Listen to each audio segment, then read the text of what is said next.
محمد معاویہ صاحب نے پوچھا ہے جی اسلامک بینک اور کنونشنل بینکوں میں فرق کیا ہے؟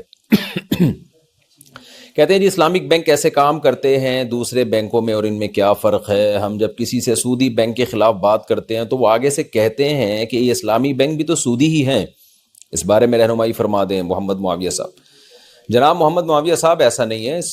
بہت فرق ہے۔ میں نے 1 سال بینکوں میں جا کے خود جامعۃ الرشید کی طرف سے میری تشکیل ہوئی تھی، خود ہم نے پڑھا ہے اس سسٹم کو بہت اچھی طریقے سے۔ بہت فرق ہے اسلامک بینکوں میں اور کنونشنل بینکوں میں، پوری ایک ایک چیز کا فرق بتانے میں تو بہت ٹائم لگے گا۔ بیسک فرق یہ ہے کہ اسلامک بینک لون دیتا ہی نہیں ہے آپ کو،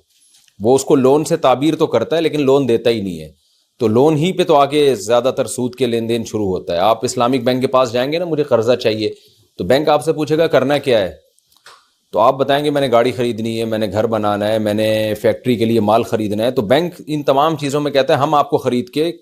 ہم کیش پہ اٹھائیں گے، قسطوں پہ مہنگا کر کے بیچ دیں گے آپ کو۔ تو اس طرح سے ہوتا ہے، پھر وہ آپ ہی کو وکیل بنا دیتا ہے اپنی طرف سے کہ آپ پہلے بینک کے لیے خریدیں، پھر بینک جب آپ کے قبضے میں آئے گا تو پھر بینک آپ کو بیچے گا۔ یہ میں نے خلاصہ آپ کے سامنے پیش کیا ہے،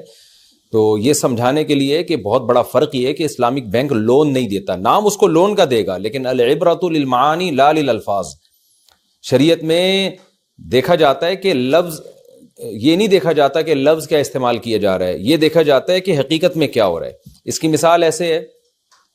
جیسے میں آپ کو اپنا موبائل بیچوں 1 لاکھ کا، اور میں کہوں کہ یہ میں نے 1 لاکھ کا خریدا ہے اور اس میں موبائل کو میں آپ کو بیچ کے 2 لاکھ اس میں 2000 اس میں سود لوں گا، تو نام تو آپ اس کو سود دے رہے ہیں لیکن حقیقت میں یہ پروفٹ ہے، کیونکہ 1 لاکھ کی چیز آپ 1,02,000 میں بیچ رہے ہیں۔ تو اب اس کو اس بیس پہ سود نہیں کہا جائے گا کہ اس کے لیے ورڈ سود کا استعمال ہو رہا ہے، بھائی الفاظ نہیں دیکھے جاتے، حقیقت میں کیا ہو رہا ہے یہ دیکھا جائے گا۔ اور اس کے برعکس اگر کوئی سود کو خرید و فروخت کا نام دے دے تو وہ جائز نہیں ہوگا۔ مثال کے طور پر میں 1 لاکھ کا موبائل بیچنے کے بجائے میں سیدھا آپ کو 1 لاکھ کیش دے رہا ہوں، اور میں کہہ رہا ہوں اس پہ میں آپ سے 1 مہینے بعد 1,02,000 واپس لوں گا، اور یہ 2,000 میرا پروفٹ ہوگا، حلال پروفٹ، سود نہیں ہے یہ، تو اس کو آپ حلال پروفٹ کا نام دیں گے لیکن یہ ہوگا سود ہی۔ تو شریعت الفاظ کو نہیں دیکھتی، شریعت دیکھتی ہے کہ حقیقت میں کیا ہو رہا ہے، خاص طور پہ خرید و فروخت کے معاملات میں۔